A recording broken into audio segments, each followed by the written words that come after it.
Quentin Tarantino has become one of the most well-known filmmakers of the modern age. For those of you who are familiar with his work, you'll know that he's best known for movies like Pulp Fiction and Kill Bill. But today I'm going to be talking about Jackie Brown, which I consider to be one of his most unique films to date.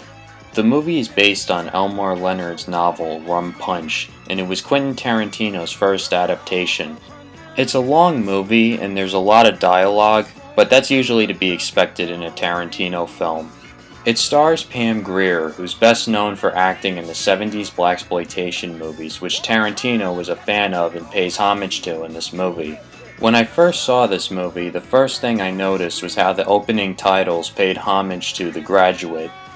Anyway, Jackie Brown is a middle-aged flight attendant who gets arrested for smuggling money from Mexico to the United States for Odell Roby, who's a black market gun runner and drug dealer. He's the main antagonist of the movie. Leave the role for none other than Samuel L. Jackson. He does a very well job at portraying a compelling psychopath, and he's fun to watch like always.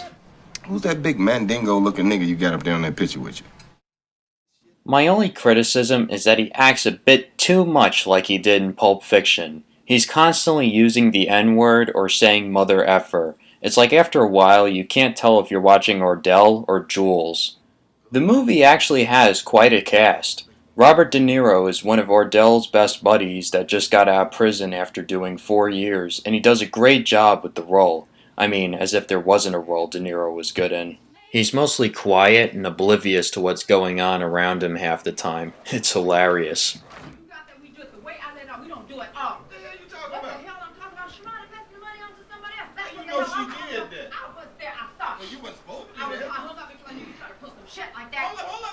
Lots of other known people are in this movie, such as Bridget Fonda, Michael Keaton, and Chris Tucker. Do you like what, man? I just ain't climbing in no goddamn dirty-ass trunk, man.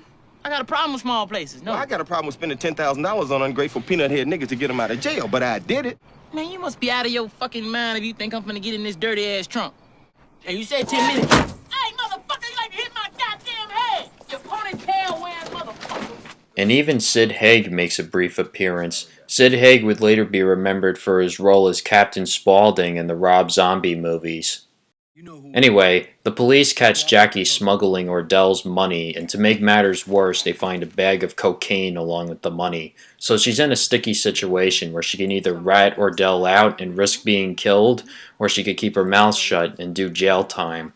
What happens is she ends up working against both of them and yet pretends she's on their side as a way to pin them against each other. I really don't want to say what goes on from there in the plot because I'll end up going on further and further and then this video will be like 11 minutes long. Besides, I would just end up spoiling everything and I don't want to do that. If you want to know everything about the plot, then go to Wikipedia and read about it because I'm not here to narrate the whole movie. This is a review. On that note, I'd say check out the movie. You may like it and you may not like it, but I still think it's worth giving a watch.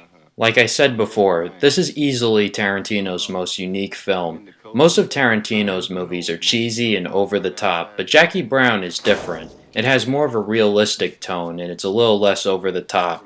Another thing that's worth mentioning is the violence factor. In most Tarantino movies, there's so much explicit violence to the point where it isn't even necessary. But in Jackie Brown, there isn't that much violence and there are not many death scenes. But when there is a death, you don't really see it happen. Tarantino takes a more artsy, subtle approach than he usually does. I recommend you check it out. While it might not be Tarantino's best film, it's still worth watching. It's definitely one of his more underrated films.